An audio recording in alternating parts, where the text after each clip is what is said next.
Okay, a little bit about World War II.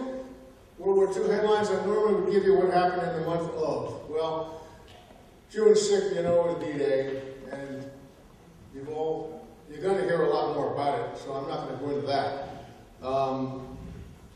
from a real eyewitness. But the U.S. has been in the war before that, since December 8th, 1941 at Pearl Harbor, November 42 in Morocco, in North Africa, July 1943 in Sicily, and September 1943 in the mainland of Italy. So D-Day really was the beginning of the invasion of Western Europe. So, but the war's been going on for a long time, and we've got some pretty tired people already, and a whole bunch more coming in.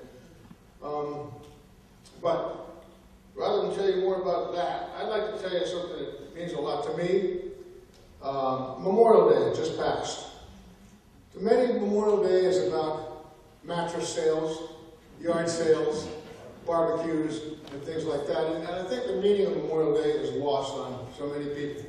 Of course, it used to be Decoration Day, which was started after the Civil War, when a few of the wives, and actually in 1864 in Boalsburg, Pennsylvania, started the tradition of decorating the graves of the fallen.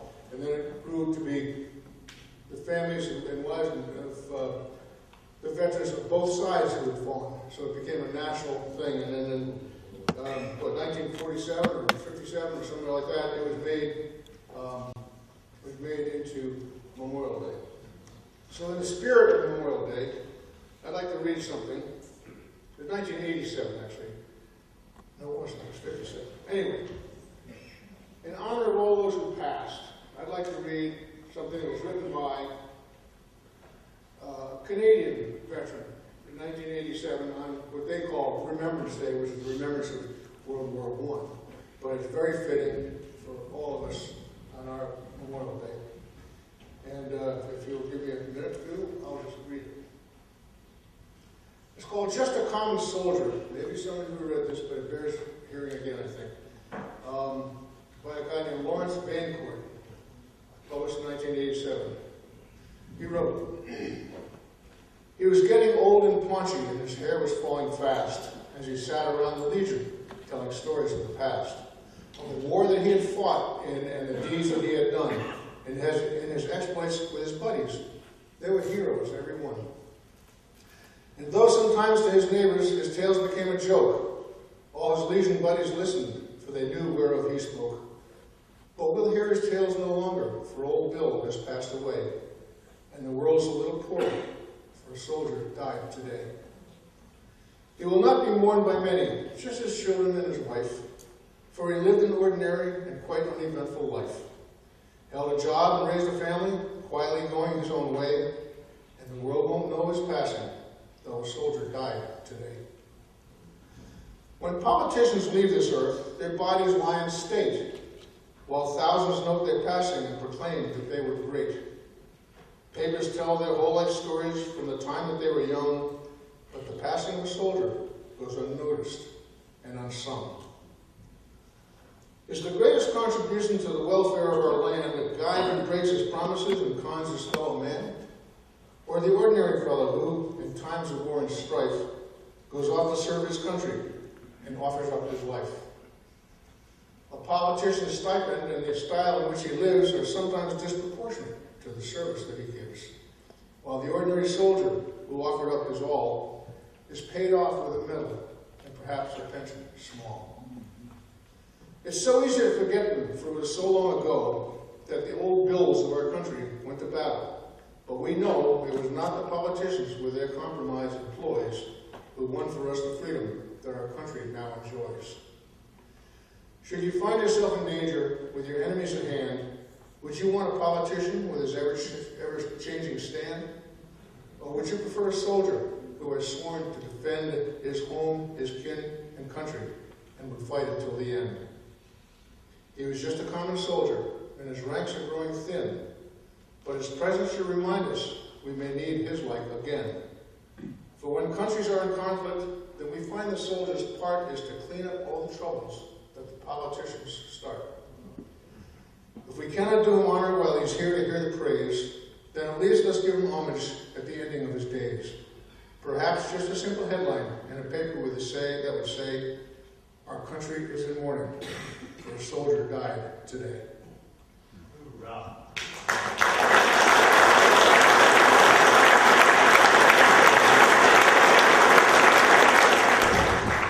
So our resident headhunter has been off quite busy lately. Charlie Lloyd has been rampaging around getting everything going for all the veterans to appear at the Reading Air Show this weekend. Friday, Saturday, and Sunday. I'd encourage you all to go. If you haven't been, it's just phenomenal. Charlie, would you want to tell us about that, and then tell us who's our star for the night? Thank you for all your job today. I don't quite know how to introduce Guy. I'll do prelude, and then I'll have some words. He was born in Philadelphia near Wyncote, 17, joined the Army shortly after the Pearl Harbor attack. Signed the combat engineers and infantry. He volunteered for jump school. Served as machine gunner on the headquarters company, 502nd Parachute Infantry Regiment, 101st Airborne. In the early hours of D-Day, Guy jumped into Normandy near St. Mary de Bleed. That's where the parachute was, wasn't it? Hanging from the chapel. He also jumped in September 44 into Holland, Operation Market Garden. Severely wounded in a mortar attack near Best Holland. Three of his best friends were killed. Guy is still recovering in the hospital when the battle of the Balls occurred. After his recovery, he was sent back to Fort Benning, Georgia, became a jump school instructor. He was awarded the Purple Heart to Combat Infantryman's Band, the Netherlands Orange Lanyard, as well as the Good Conduct Medal. He had a successful career as an elementary school teacher and wrestling coach, and is a frequent speaker at schools and civic events. When I asked Guy to speak, he said, well, let me check my schedule. And he had a full week speaking at schools in the Maryland area. He left there and went to Tennessee. He got back here, I think, yesterday. He's speaking to us tonight. He's joining us in World War II weekend, this weekend, Friday, Saturday, and Sunday. He'll be there. And then I think you're going to Normandy. I mean, we're lucky to get this guy here. He's going to give us a few words. And I think it's important, not just the military, but what you did afterwards. I know you graduated at WWII as a freshman. You wrestled as a senior, I believe. Is it that? Or Lafayette? Not Lafayette. Oh my God. I almost said Mountain Hawks. Sorry about that. But if you could relate to that. And he's particularly interested in talking to the veterans that are here, because he talks to veterans a lot. So if there are veterans sitting out there that have questions, please bring them up, or he's going to come and ask you. Ladies and gentlemen, I give you Guy Whidden.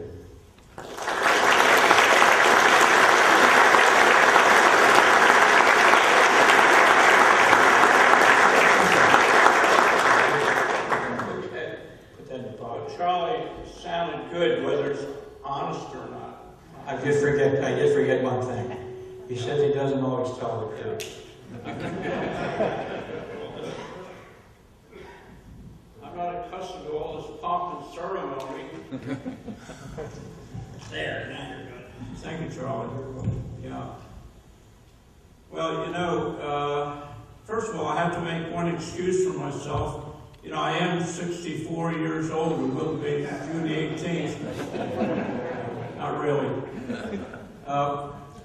You know, I talk off the top of my head. I don't plan anything. I look at a situation and I see a lot of veterans here. How many World War II veterans do we have here? Raise your hands, please. Quite a slew of them. Yeah.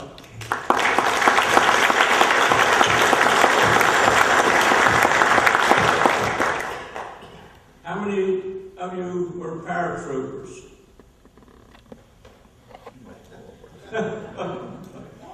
Oh, that makes it easy. I don't have to tell the truth all the time.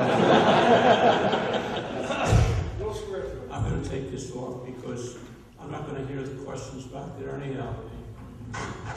Yeah. I've never been given so much attention in my life.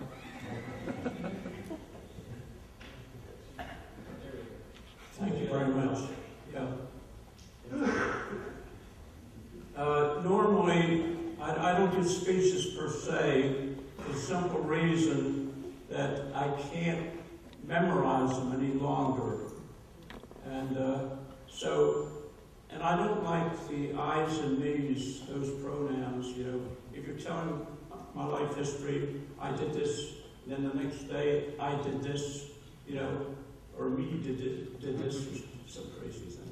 But anyhow, I'd like to open it up to simply questions and answers, and no question is a stupid question. As a matter of fact, when I go into different schools, I've been out to Columbine School in Denver. You've all heard of the Columbine School, very sad situation. I've talked on cruises. I've talked about everywhere. And when I was in high school, I wouldn't raise my hand because I was afraid I'd ask a stupid question and all my buddies would laugh at me. But at my age, so nothing bothers me. No reason why it should. But I'm going to open it up to these questions, and I'll try to answer the questions. If I can't answer them, I'll say, I don't know. So let's open it up here and check with this gentleman right here, sir. Tell me about your first jump, the first time you ever jumped. See, I can hear him. He speaks just on my level there. My first jump. Oh, you mean the first jump? Well, we lined up to board the plane at Fort Benning, Georgia. There were two guys in front of me who we already had a lot of respect for. I was 18 years old, just turned 18, and these guys were like 20, and they were big-time football players at different universities, and we really looked up to these guys. So that's why they were number one and number two. By the way, I have to lean once in a while. I have a little vertigo. Better lean. So the one right in front of me, I was number 3. He turned around and he looked down at me because, you know, I was short and he was tall. He said, "Hey, Whidden," he says, "do you mind jumping number 2? Because he said, I'm a little nervous." That gave me a lot of confidence. I said he was nervous. So I stepped in there and I felt real good then. And the guy in front, the other big-time football player, he turned around and said, "I don't like this idea of going out number 1. He said, "Hey, Whidden, do you want to do it?" I said, "Yeah." I gained a lot of confidence in myself right then and there. So I stepped in, I was number 1 out of the plane, and they tapped my rear end, and I jumped out. And let's start. I got to really like jumping. It was a lot of fun. I'll readjust this here. I did hear that question. That was good. Another jumper wants to ask you a question. How influential was the extra $50 a month in your decision to become a paratrooper? Maybe I better have that business. No, I'll tell you. Was the extra $50 a month an incentive for you to become a paratrooper? No. Well, I started out at $21 a month. $21, that didn't last too long. I think it went up to $30 then shortly thereafter.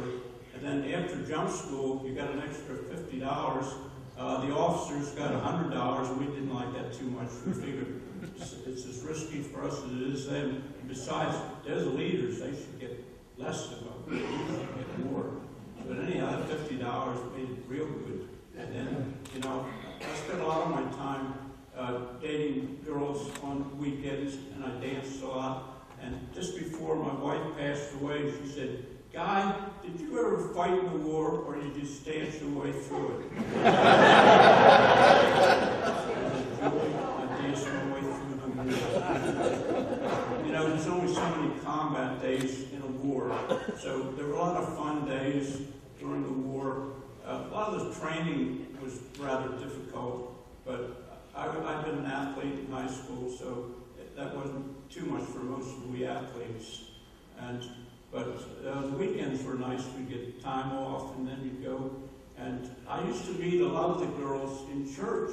Now, I wasn't that much. I went to Sunday school all my life, but I was going to churches for all the wrong reasons at first. I'd go to church, And I look around. I see a pretty little girl back there, about 17. It just turned 18. And she kind of looks at me, you know, and if she smiles, that means, yes, she's interested. Then I know what's going to happen at the end of church. I know all of a sudden the parents come up, church is over, and say, "Soldier, would you like to come home and have lunch with us?" "Oh yes, I'd like that."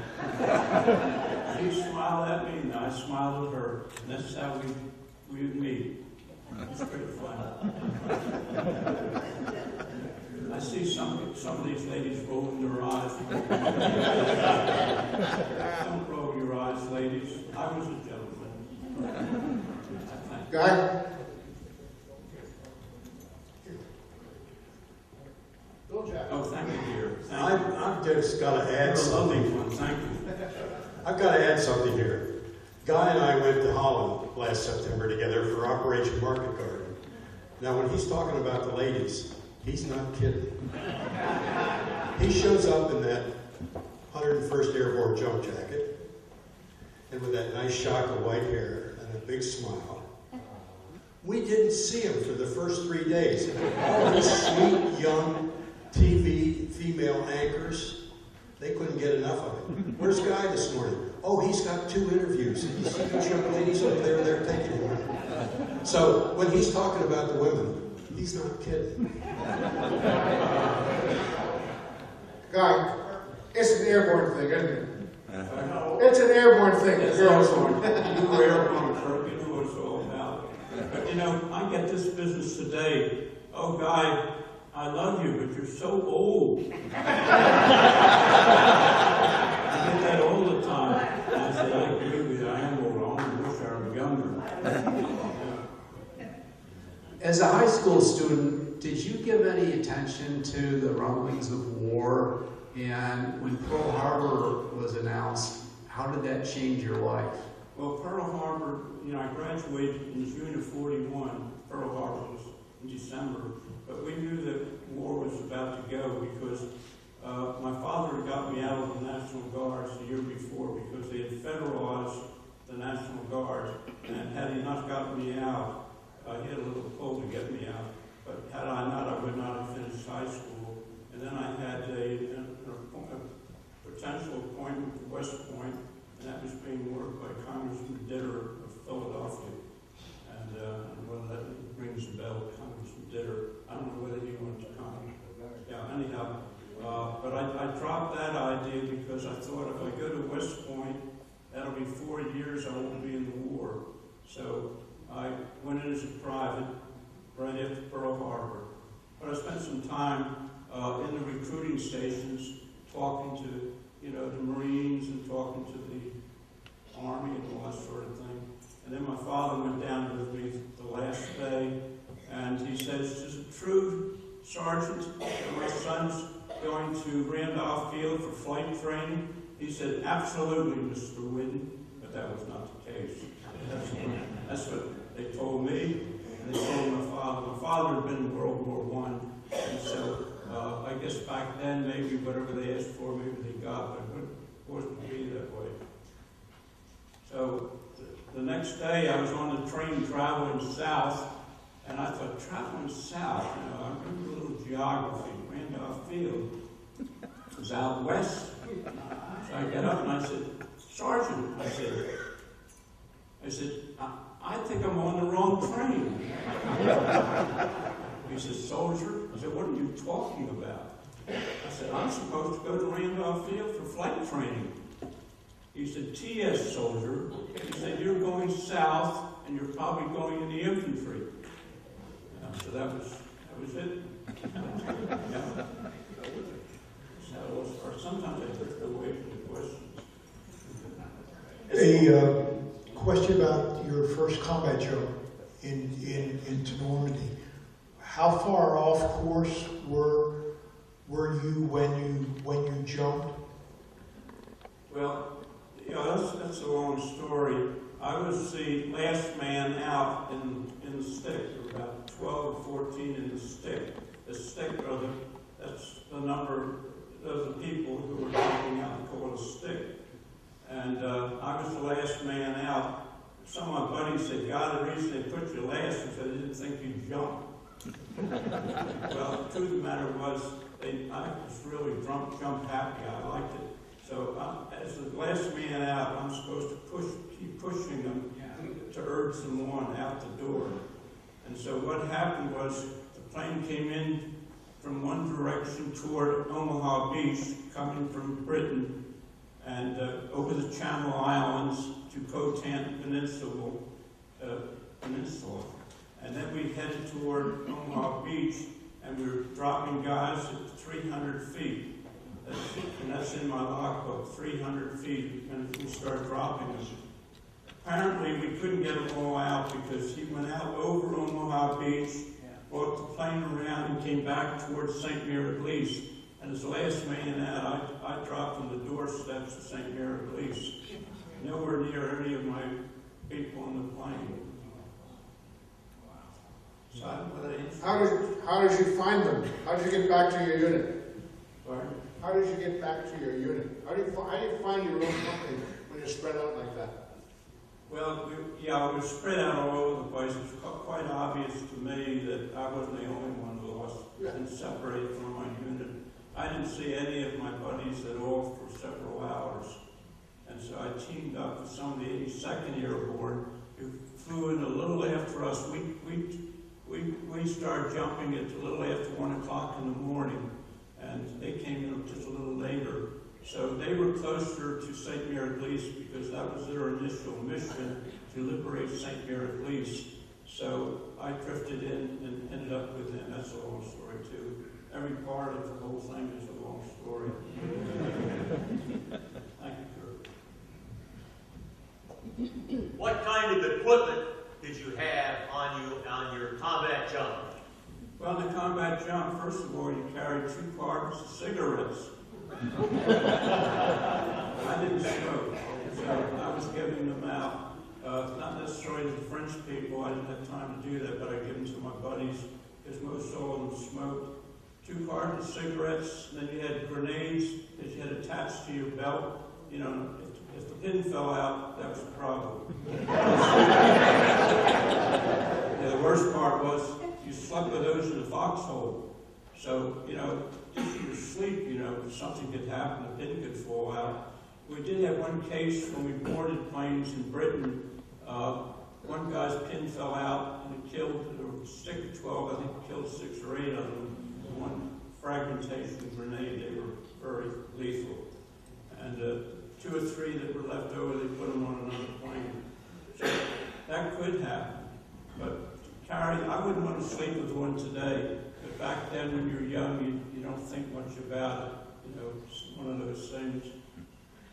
Okay. So it's a bit of a shock. Here you are in England. A few hours later, you're in the dark in Normandy. What's going on in here? I didn't have time to think. What happened was, I hit the ground before I knew it. Was, we jumped at 300 feet. It takes about 175 feet to shoot fully open. So you're coming to crash landing, and these chutes were much smaller than today. I don't know what the distance was, about 26 foot. 20? 28. 28, yeah, it was 28. Yeah, I have a chute now. I just bought one. I think it is 28. I just bought a parachute. I'll tell you about it. So anyhow, let's see. Well, the question was, what was the question? The question was, what was going through my mind asking you about what was going through your mind? What happened was, you know, we had camouflage parachutes. You know, I think the longest day, I think they show white parachutes. Well, it's Hollywood stuff. It looks, you can see white parachutes coming down, the camouflage chutes. The only chutes I remember were the equipment bundles that carried in the machine guns and things you needed. They were white chutes. So all of a sudden I'm looking up in the dark by a hedgerow. It was dark and then it was light. Those planes were crashing. Some of them you could see the guys weren't getting out, they were hitting the ground. And it was like the 4th of July. It was really something. Then it would be dark, and all of a sudden I saw this white thing coming toward me, which was a equipment bundle. And these equipment bundles could weigh 300 to 400 pounds, a couple hundred pounds, and apparently swiped my head because I had to have been out for a couple of minutes, and I remember kind of waking up on the ground, and I heard this challenge in the dark with cricket. He would click, clack his cricket, and I was to take mine and do two click, clack, and then he'd hope, okay, to him. But if you didn't respond, we were told to shoot the guy because he was probably a German. But then it was a verbal response too, but having been hit in the head, I couldn't think of that. So I yelled out, I said, I'm Guy Whidden, I went to Cheltenham High School. I was on the wrestling team, my girlfriend had red hair. I said, you don't? Yes. And I said, he said, you better hang out with me, you're going to be dead. So I hung out with that guy. Well, I don't know whether he was 82nd, that was kind of early in the jumping there. But sooner or later, we ended up right outside of St. Mary Police. And I remember distinctly when the 82nd came in, there was one building that was on fire. The building had been gutted, it had been burning, and you could see the flames coming out, and you could see that it was an inferno, and you could see troopers being sucked right into that. And I went over to France here a couple of years ago, and I asked somebody who lived in St. Mary Police, I said, am I correct about what I saw? He said, absolutely, I know which building you were talking about. That was a rude awakening to what might happen. These poor guys were sucked right into the fire. But their mission was to liberate St. Mary Police. That would be the first French city to be liberated. So Can you hear me back there? Okay, that's good. Any questions back there? Don't be shy. Yeah, good morning. Be right with you. You were a machine gunner, right? How did you get the machine gun done? Did you carry it with you, or did you come separately? That's a good question. The machine guns initially, I think in Africa and so forth, Sicily, they may have been carried over their reserve chute, but they lost them. You know, coming in, those things weigh heavy, but I was assistant gunner, and I always carried the machine gun. Carried the tripod, that might work, you know what I mean? But carrying the machine gun itself, that's a heavy piece of equipment, and it probably flipped off so often they lost them that they stopped doing that essentially. I don't know of anybody in any unit doing that in Normandy, but I think they did originally in Sicily and so forth, southern France was after Normandy. But I think does that answer the question, Kurt? Or does that answer your question, sir? Yeah. So, yeah, we get them out of the equipment bundle.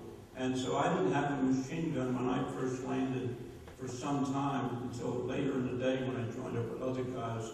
So I was a rifleman for the first few hours. Because I couldn't find the equipment bundle. Well, the one that hit me and so forth, I was sort of messed up so much I followed this other guy who didn't even look at the equipment bundle. As you're aware, we had a local celebrity here by the name of Major Dick Winters. Did you happen to cross paths with him at all? Dick Winters? Yes. Yeah. Dick was for the 506, and he was a company commander, a remarkable guy. I never had the fortune to actually meet him. I had a couple invitations, and something turned up, we didn't go. But he was a real gentleman. And I think he toned a lot of those guys down with their, well, he went all along with their stories. You know, you read that book, you'd think they're fighting every day of the year. It's a good book, though. But Dick Winters was a good company commander. And I think that's why they selected the 506, because they were a younger unit than the 502s, and there were more of them living at the time than there were in the 502. In the 502, I don't know of anybody living in my company. I don't know of anybody. And the reason I think most of them are gone is because, you know, our names get out there, you know, and if I had friends out there that see my name, there's several websites and stuff where my name is, they would call me and say, hey, Guy, I didn't know you were still alive, or something like that. So that's why I think all those in my company are gone. It's a sad feeling, you know.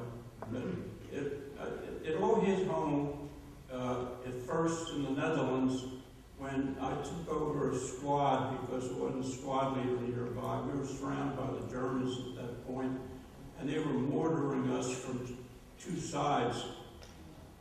And there were 4 to a squad, and I had 3 guys, other guys, but they weren't listening to me. We were all PFCs, but they were all my friends, and they were probably saying, "Oh, come on, guys," you know.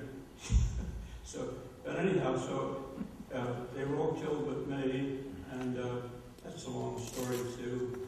There's not a week that goes by in my life that I don't think of it. At this stage of the game, it's not torture to me. It's so many years ago. At first, it bothered me because I thought I wasn't a very good leader. I couldn't get them to do what I wanted them to do. I was looking at the other Germans, prisoners. They were lying on the ground under this mortar attack with their heads down on the ground because the mortar round hit, it would hit almost dead center on top of you. But if you're standing up, you're going to get concussion. If you're caught in the explosion, you're going to get a lot of metal. And so I could go on and on about this story. Yes, sir. Yes, hello. This is Phil Smith. I'd like to thank you and all the other veterans in World War II that landed in the Netherlands. I don't know what you guys did over there, but when I was stationed over there in 1977 to 1980, as an American, I was treated like royalty. It was all because of you guys. I want to thank you all.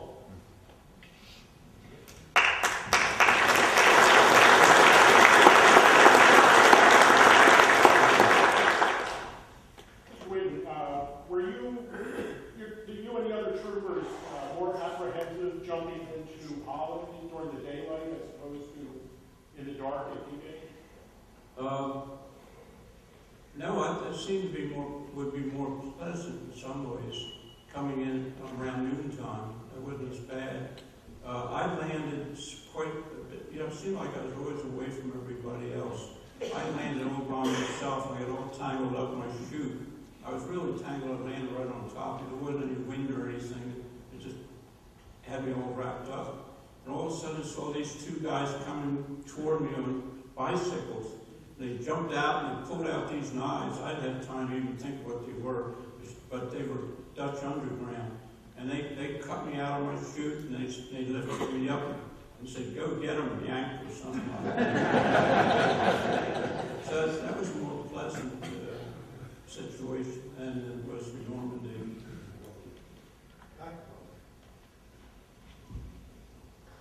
When you jumped out of the plane, where would you normally land on the ground? Let's try that again. That's what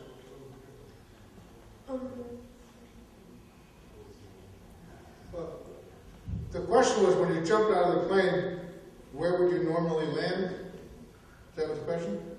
Planet Earth is the answer, but I guess he's probably asking, did you have a choice of where you were going to land? Is that part of your question? Yeah.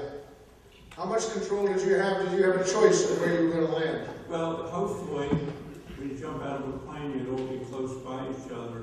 If there's a delay in the jump, some guy holds up just a second or two, it can mean a few hundred yards separation. So that's the reason to have a pusher behind, like I was, to keep pushing everybody out. And one thing most of us didn't want to do would be the last one out and find out that the plane couldn't get to jump us out and go back to England. That wouldn't be too good. But no, when you jumped out, if you all jumped out at the same time, the chances are, unless there's any kind of ground winds, you're going to be relatively close to each other. But a little delay in a jump, guy hanging in the door and won't jump. You put your hands on the outside, but if a guy turns his hands this way, that means the guy doesn't want to jump out. And there was one case, I think, with the 82nd Airborne, where they just shot him in the back and booted him out. Because any delay meant the lives of the others. Seems like a brutal thing to do, but these things did happen. Yes, what was the most critical time frame after landing? Was it the first week, or was it the second week, or the first month? What was the most risky part of the operation? Most activity? Well, for a paratrooper, the most activity is the first few days, because for the most part, we're just to get things started in Europe, in Normandy. We came in at 1 o'clock, and we were to soften things up in order for them to come in on the beach. Of course, at Omaha Beach, they took an awful beating there. Many lives were lost, maybe several thousand, I'm sure. Utah Beach, my first cousin, was platoon leader with the 4th Division. He came in. We probably passed each other because part of our mission was to knock out a couple of guns or do something near Utah Beach. So there was only one road there coming in, and they passed us late in the day. But for the first, after about 15, 20 days, most of the fighting was over. There would be pockets here and there. We were there probably 35 days. We went west of Cherbourg, and there was a little bit of operations there. Then it all kind of fizzled out. And then, of course, the regular infantry, after we get in there, that's when they put on the push. I was talking with a fellow near Merv, and he was with the 100th Division. They did a great job in southern France, and he and I were talking. But I told him that we're basically like each other.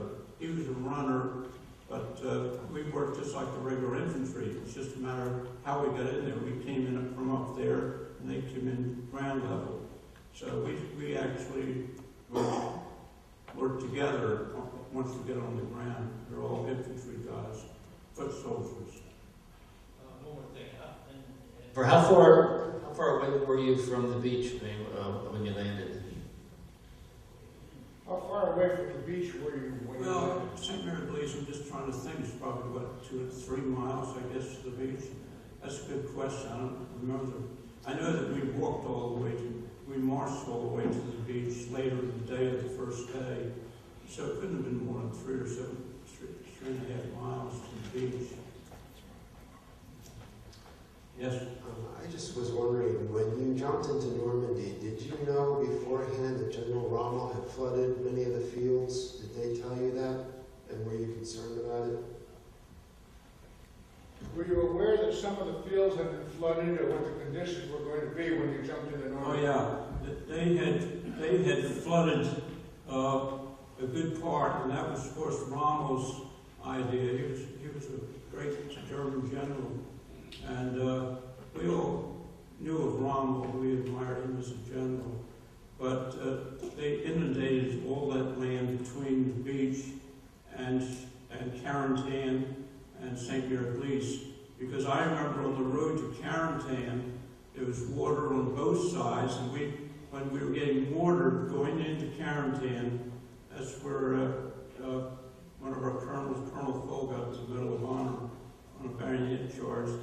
We were going in the water right next to the road. We were up to about here in the water, and today there's no water there. And then there's a lot of mortar rounds and so forth. Oh, there was a machine gun out in the inundated area where there was a little island, and they opened up with a machine gun and they were knocking out our guys in the water. So some of us crawled up on the road. Then the machine guns started hitting the road. You could see the bullets hitting the road. We were hunkered down on the road, and there was a lot of water on the road and so forth. And that led up, of course, a lot of guys were getting hit with machine guns, bullets that way. But did you know before you jumped that the fields had been flooded? Did you know before you jumped that the fields had been flooded? We knew, that's a good question, because we had, in the area where we stayed just the last week before we boarded the planes, we had tables that I forget just what we call them. What do we call them, Brad? My son Brad, he authored some of them. Sand tables, yeah. And it showed very vividly houses and all that sort of thing. But I never recall seeing anything about the land being inundated. That's a good question. Maybe they did, but I don't recall. I got hurt in the gym a few weeks ago, and I took injections. Nothing else seemed to work. Laser or anything, chiropractics, nothing. Then they gave me an injection. The condition's still there, but I don't have any pain. It makes me, I can't stand up too good at times. And I have to hold my pants up too. But no, they did know that the area had been flooded. That was one of the major intelligence failures when we jumped in. But my question concerns the fighting goes on for Carentan. After you get that was your second objective, to capture that town, and 502nd and the 506 does that together. Can you recall the fighting that went on there? And did you know at the time that you were encountering Waffen-SS troops? When you joined up with the 506 to go into Carentan, were you aware of the Waffen-SS presence, and did you know what was going on? They were defending Carentan. Waffen-SS was defending Carentan. Did you know that they were Waffen-SS? Yeah, they were excellent German soldiers. Probably the best, other than the German 6th Airborne. They were better. We fought against them. The 6th German Airborne, they killed a lot of us, we killed a lot of them, but we came to really appreciate and respect each other by the end of the war. I don't think any of us hated each other, because they were just like us. They had families at home, and they were the same mentality as us, as paratroopers. Paratroopers have a certain mentality, or you wouldn't be doing that, and they were the same as us, as far as we were concerned. But I think back to the question. What was the question, Kurt? About going to Carentan where the Waffen-SS was defending. Yeah, I knew that they were defending, but it wasn't our part, my battalion, to go into Carentan. We circled around, set up a perimeter defense against the Germans that might be coming from that direction. And by that time, we had a lot less. We'd have maybe a machine gun, and then another 100 yards down, we'd have another machine gun. The Germans could have attacked us from that direction. See, circling towns is a good way to clean that up after you circle it. So we were out there, and maybe they went in at 506, but we fought side by side with the 506. Matter of fact, they don't like to hear it, but once we saved their butt, we came in. But they were a good unit, though. They were much younger than us. Do you remember your first personal encounter with the welcoming committee, the Germans? With the Germans? Yeah, your first encounter with them. Well, yeah, you don't see them that much out there. They're behind hedgerows and everything. And most of the machine gun fire is indirect firing anyhow, over hedgerows. Yeah. So you don't know how many you kill over there. That's a good thing. I don't like to think about that. I was a machine gunner. Then when I was a rifleman, we were riflemen too. You approach the hedgerows and everything. And bullets are whizzing all over. The rifle fire doesn't bother you at all. It's just like hunting in Pennsylvania. Hunting in Pennsylvania, that's the battle zones. So mortar rounds and some of those other big shells. I remember once we had set up a perimeter defense. We called in from offshore to send some big stuff in. When that came in, we were in our foxhole. Well, I was standing up at first, and when it landed, a couple of those shells, some of us fell to the ground. The ground was shaking so much, and we got in our foxholes because we'd been there a couple of days.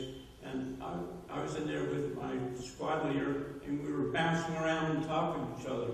These big shells, that's why our hearing, many of us, our hearing isn't too good because of all that stuff.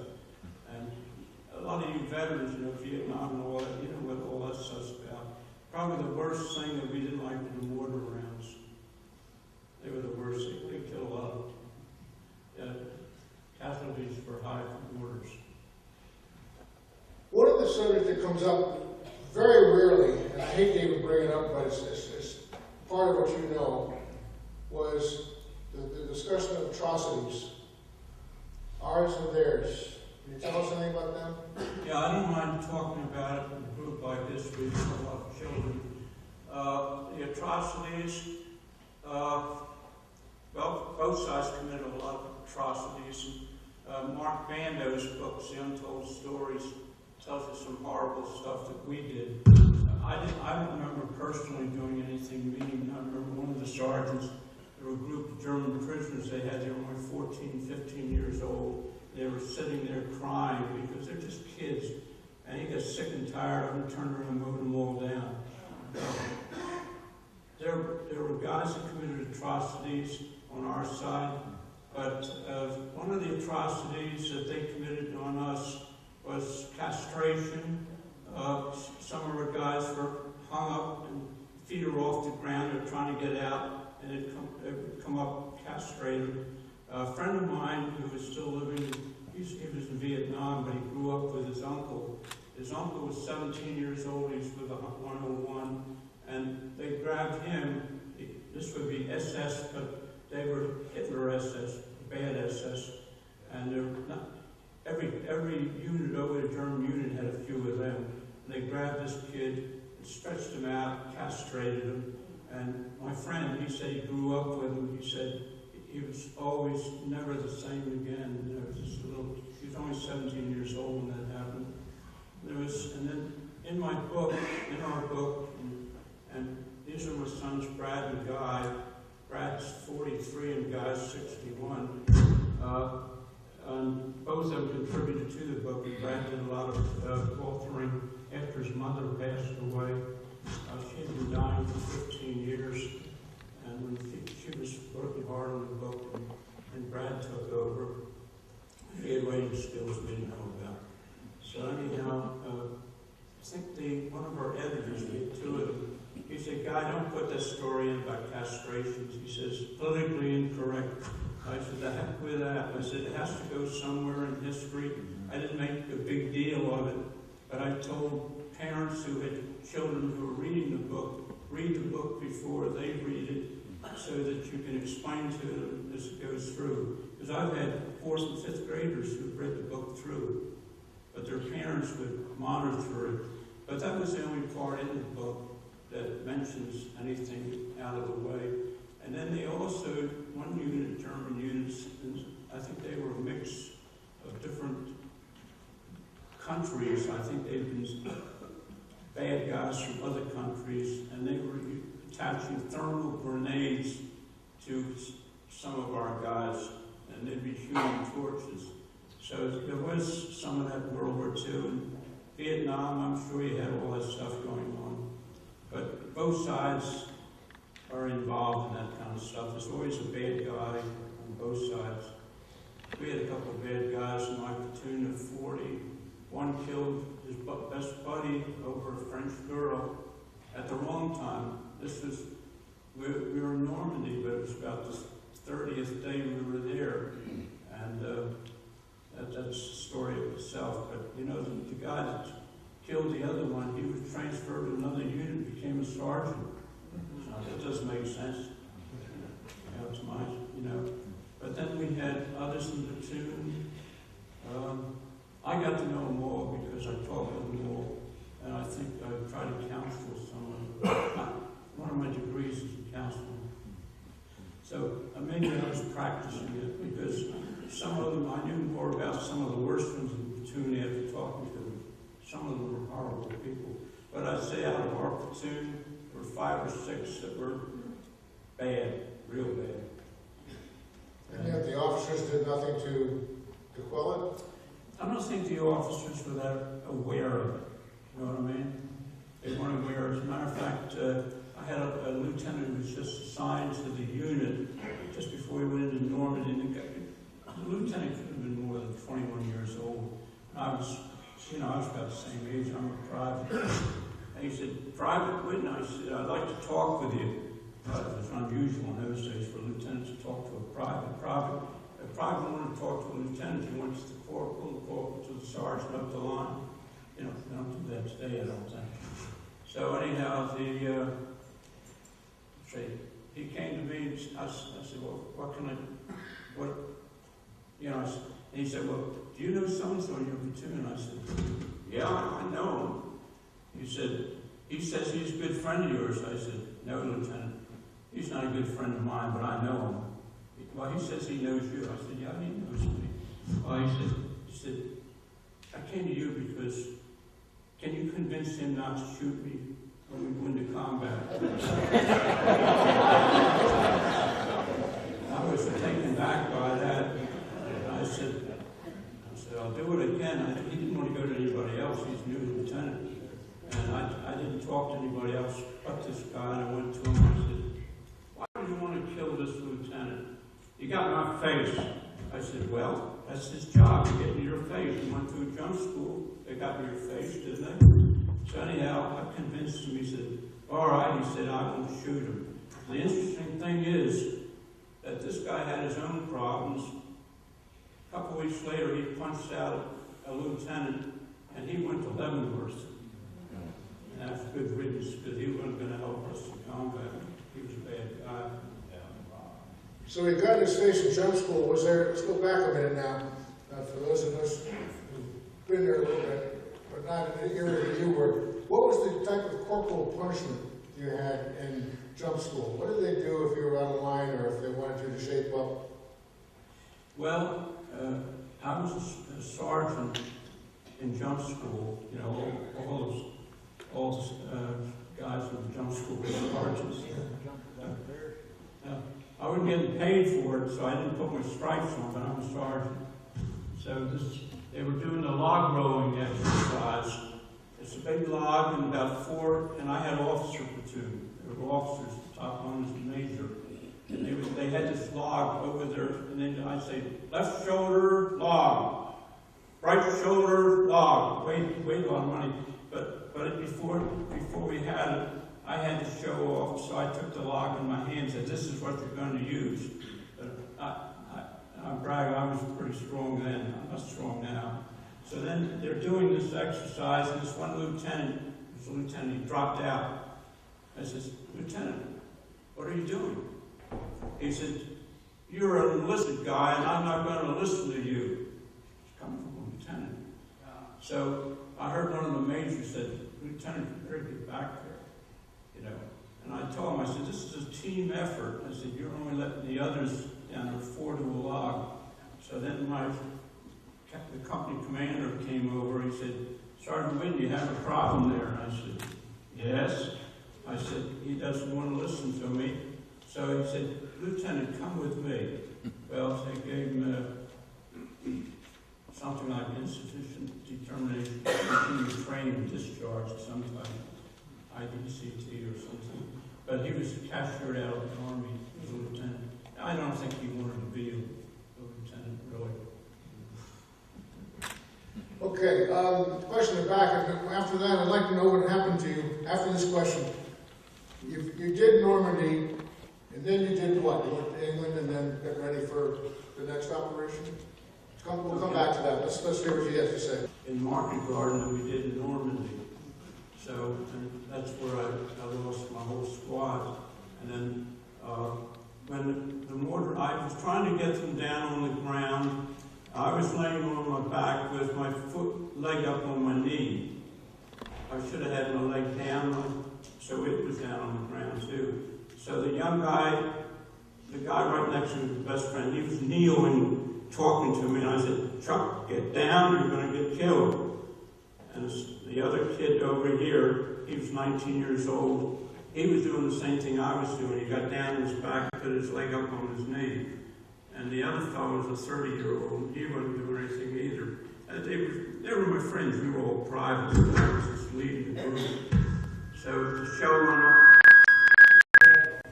Sorry. So the show went off, and what happened was, in the case of the young guy himself, our boot was blown right off our foot, and my tibia was sticking out. Because my right leg was up on my knee, it was elevated. So that's why the purpose was to get on the ground. But anything elevated above, so there I am looking at my tibia. And of course, Chuck After a few seconds, he dropped. He was in the middle of a sentence. He'd been talking to me. And the other kid, essentially the same thing happened to him. One who was listening to me had his leg up. His boot got hit too. It was sort of halfway off. The boots were pretty tough too. So the first thing I did naturally was take care of myself. The others seemed like they were dead. So I put sulfur powder in. There was a minimal amount of bleeding because I think the wound was probably seared with a hot metal. I put sulfur powder on it, fixed it up, and then all of a sudden the young kid said, "Whidden, can you help me?" He had same things. So I'm patching him up, and he was in a lot of pain, and he got a lot of metal. So I gave him morphine. It had morphine syringe we carried. You take the syringe, pull the cap off, and you punch it in the leg. And I did that. The pain went away almost immediately. It was more comfortable. And I didn't know how badly he was hit. And the others seemed that they were gone. So at that point, I started crawling on the ground, and I thought the kid was so, but he died later. Then I found others lying around.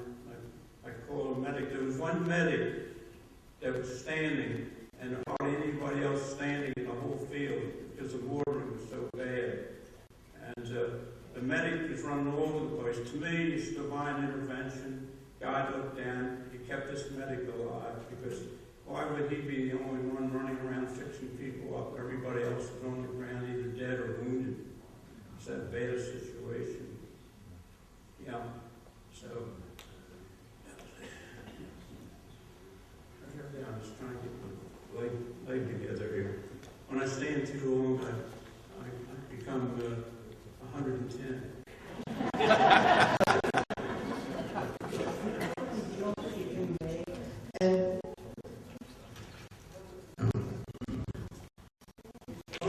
Sir?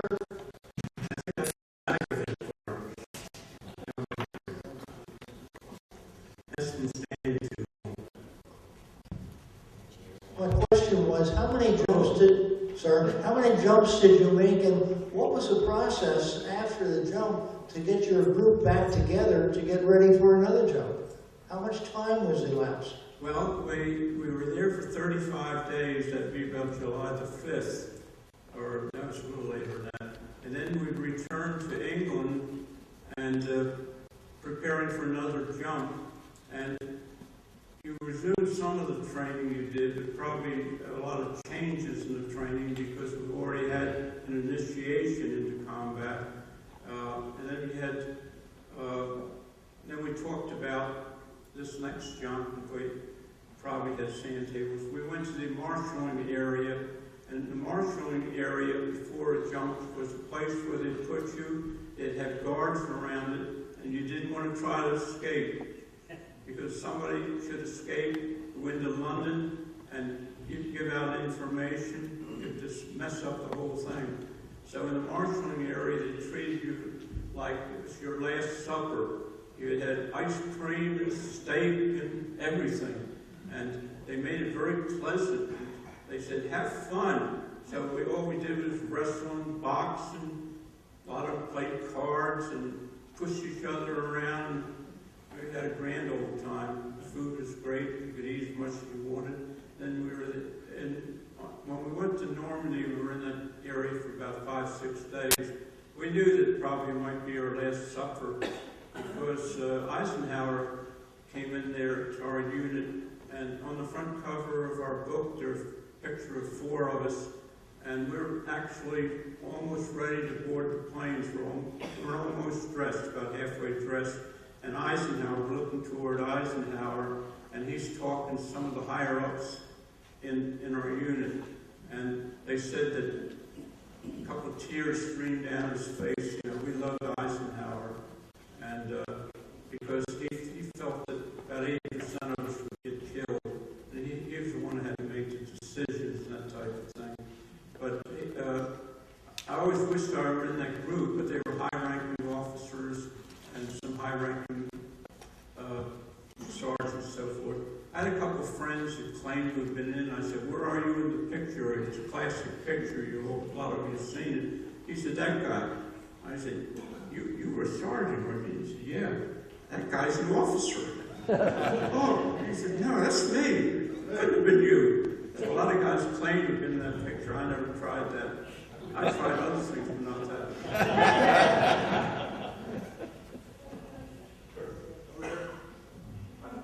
God, being part of headquarters, did you, on the D-Day jump, did you see, were you affiliated, being in headquarters with any of the Pathfinders? Or with the demo guys? And did you see any of their signals at one when you were about to jump? I don't remember anything. You see, they jumped in a little ahead of us, but probably the signals they got, I don't recall that at all. In fact, my one squad leader, since he was French, was Laurier was his name, he was selected right away as one of that group. And I never had determined whether he ever made it all the way. But they jumped in a little ahead of us. They're probably one of the first planes to go in.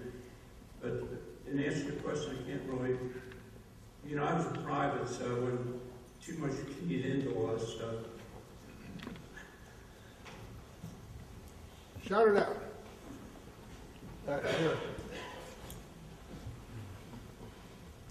Where were you when the war in Europe ended in May 8th? Where were you then? Where were you when the war ended on May 8th?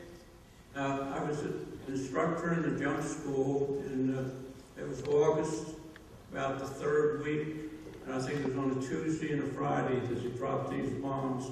We had classes of almost 2,000 or something like that. It was big, but the following Mondays, they were dropped to a couple hundred, because as far as the government, it was expensive putting out paratroopers, but right away they knew the war was virtually over. And so the classes went down to just a couple hundred, and our job was much easier. So that's where I was when the bombs were dropped. Was there celebrating? I don't remember any. I think we're all happy, but I don't remember. Some of them probably went out and got drunk, but I didn't I wasn't into that much. When did you come back stateside? I came back right after being in the Netherlands because I was wounded, and they were going to amputate my leg over there. Well, that's part of the story. See, I didn't get any medical attention. Remember I told you I wrapped up my wound? Yeah. I didn't get any medical attention for about 12 days.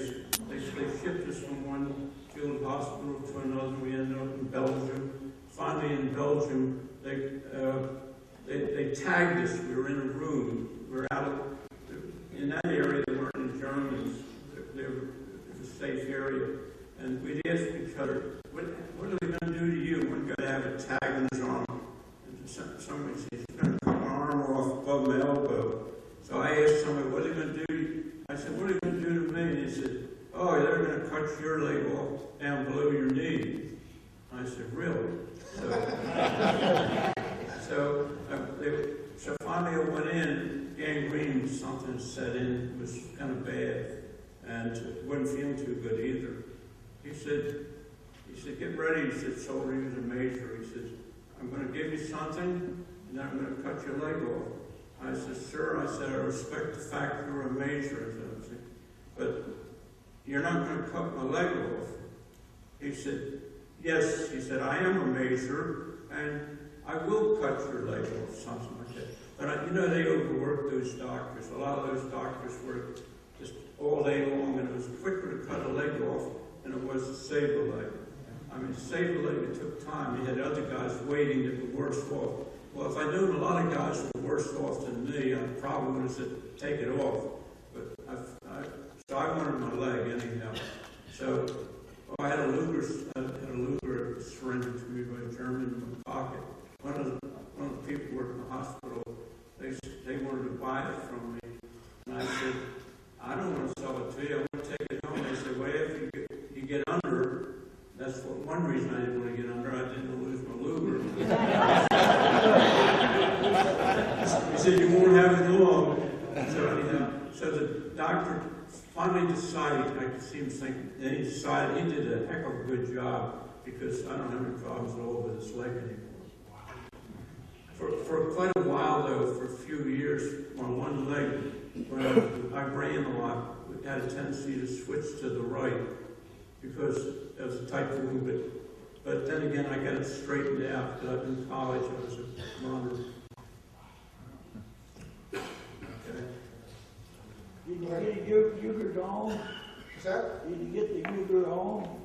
Did you get to keep the Luger and take it home? Yeah, what happened was, my son's raised, he has it now. When he passes on, young Brad gets it. So anyhow, this pastor, what do you call him? Pastor, we call him, what do you call him? Chaplain. This chaplain, I didn't know who he was. He said, soldier, I'll take it home. He said, I'm from Pennsylvania. I'm up near Whidden, Pennsylvania. And I said, fine, sir, that's good. He said, yep, I'll see if your dad gets it. My family were living outside of Philadelphia at the time. So what happened was my dad went up there, and he said, Miss Whidden, he said, it was a lot of work for me to get this thing back and so forth. So my dad knew what was coming up. He said, well, how much do you want? He said, how about $100? So that was a lot of money then. So my father paid $100 to the ex-chaplain.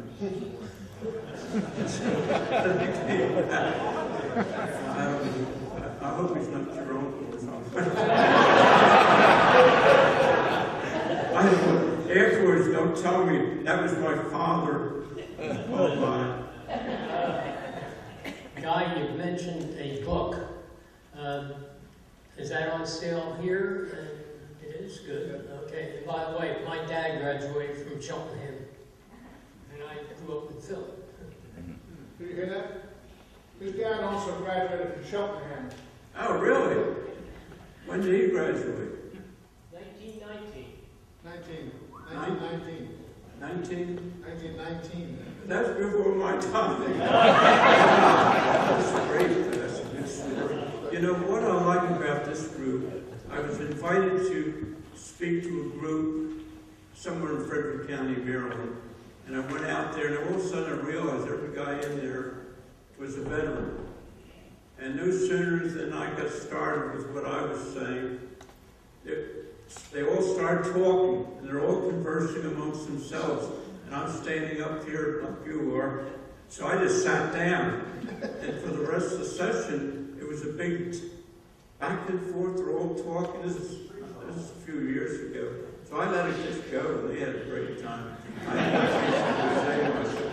Here you're giving me a lot of opportunity. One over here.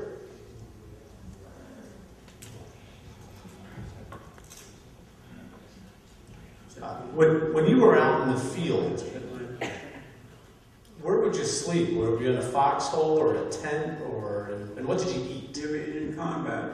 Yeah, in combat. Yeah, well, for the first few nights we didn't dig holes.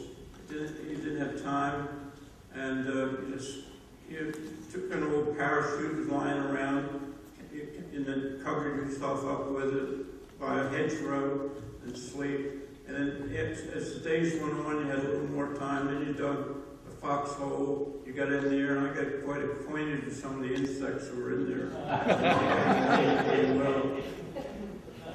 How many of you know about foxholes? You know about foxholes? Yes.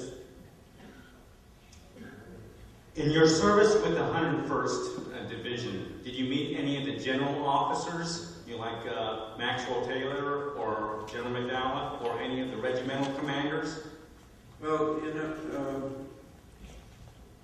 the only, as an enlisted guy, about the only ones you really get to know, unless you're a runner, I think Merv is a runner, the only ones you know are your platoon leaders and your company commander, and you never just walk up and talk to them. That was not the thing in those days. You had to go up the line in order to get it. So the only time my company commander, I didn't know it. Oh, did I answer the question? Did you meet any of the general officers? No. Actually, I never did because I was not in a position to meet them. After the war, I was associated with the volunteer branch of the Maryland State Department. I got to know a couple of guys, colonels and so forth in World War II. That, you know, after the war, only after the war, I got to know some of those guys. But during the war, no, you weren't talking to them. I did get a personal letter from Maxwell D. Taylor when I was at Lafayette College. That's in the letter itself. He was superintendent at West Point after the war. I reapplied for West Point. I did get an appointment out of combat to West Point. I was told to pack up. I'm packing up, and a couple of days later, they made a mistake. They said I was 10 days too old. That didn't materialize. How long was it till Saint-Mary-de-Liege was under Allied control, and was it completely taken over by the airborne, or did the regular army come in and help to take that over? How long was it before Saint-Mary-de-Liege was taken over completely by the Allies, and was it all the airborne who took it? Well, I think Saint-Mary-de-Liege was taken mostly by the 82nd Airborne, and probably within a couple, 2-3 days, certainly, because they jumped, a lot of them jumped right in there. And I would say that by the end of the first, second day, the Germans were out of there. Quarantine was a little different, because you had the Waffen SS in there. I can tell you, if you haven't been to Saint-Mary-de-Liege, go. You'll be very welcome as an American, as well as to Holland and Luxembourg. But it is really a special place, and you feel pretty good about being American when you go.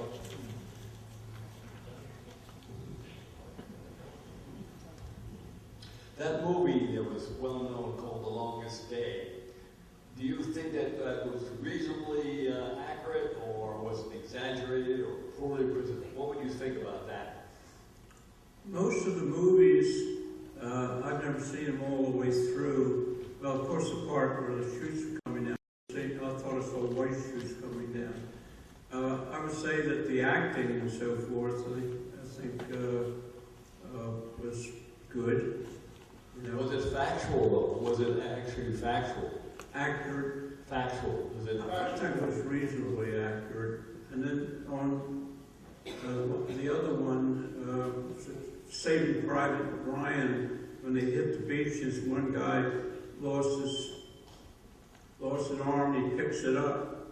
Well, I was talking with a medic friend of mine, and he said that's very possible that somebody would do that, you know, pick up the arm, because there's no, you don't feel anything initially, you know what I mean? A lot has to do with the hot metal, I'm told, searing the wound, and initially you don't feel anything right away. He picks up his arm. So I think that part, I saw the part coming on the beaches, and to me, we didn't come in on the beaches, but some of my friends that I go over to France with, well, one of my friends, he brought Higgins, well, two of them brought Higgins boats in. And one guy told me that he took 40 of them in, and they all died. And today, when we go over, he has post-traumatic stress disorder. He'll start to cry. Well, I can understand that. He lost this whole group came in on a Higgins boat. That Omaha Beach was a rough beach. It was.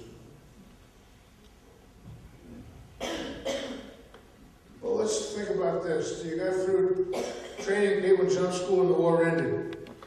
So you just went home and sat down, or what? I'm not very proud of what I did.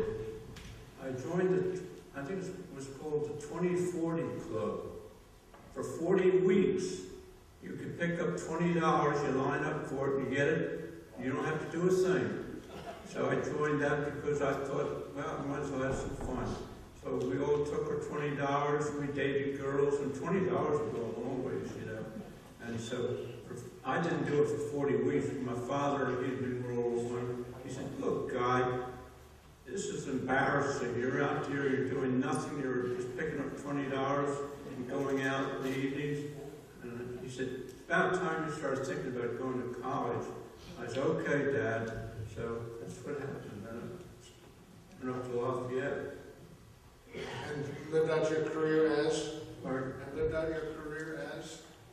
Oh, well, I went up there, I thought I was pre-med, but right away I'm involved in sports, and I belong to Phi Gamma Delta fraternity, and that's, and then I played a lot of bridge. I'm a bridge player. I played a lot of bridge, and nothing was happening. My grades were good for the first half of the semester, then they went back, so then I had to be thinking about something else. That's why I went into education. How many of you are ex-teachers? Well, we'd have to admit that education isn't tough, is it? Unless you're teaching math or something like that, then it means something.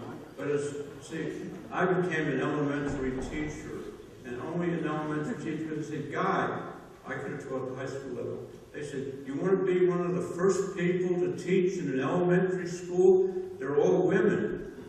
Yeah! That went over well. The first few years, you go down to the teacher's room, and there's always women. There weren't any guys. I was the only guy in the school. I'm a teacher. So that was great. And then I coached at the high school level, so I had both levels that I worked with. Are there any other questions? Is there anything else you'd like to add to this? Well, just got to stand up here a minute. Okay. Yeah, I just want to thank all of you for being such good listeners, and I tried to tell the truth. Because, you know, these veterans in here, they would have kept me straight. You know, if I'd said something that didn't match up with their own experience, they'd say, Guy, you know that didn't happen. Right? So thanks to everybody.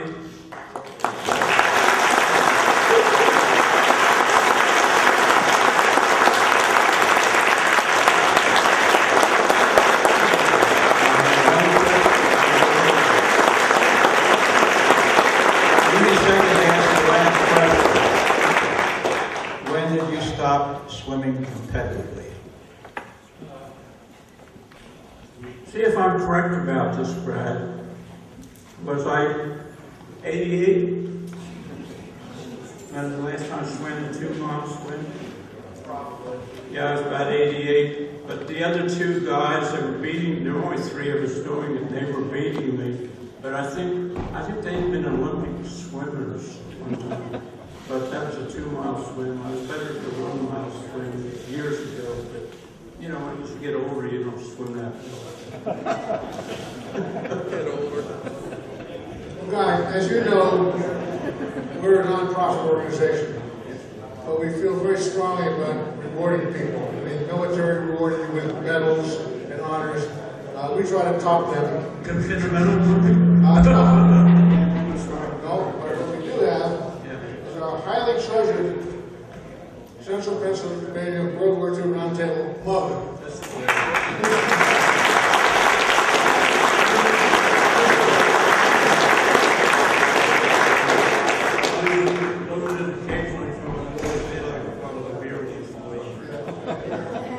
If you'd like Guy's book, he'll be out back with you. Sure, sign it. You sign some more books. Yeah, I don't, you know, normally I don't come to sell books. This is their business. A lot of places I don't take books at all. My sons are, they're salesmen. Yeah. And when you heard a sampling today of what's in his book, I'm sure there's a lot more. By the way, any of those of you who've already bought a book, there was something, a little card that's supposed to go with it. Come around and pick it up. It goes with the book. Okay? All right. Thanks for coming. Come again next month. Bring a friend. Don't forget to call your reservation for supper. No, don't.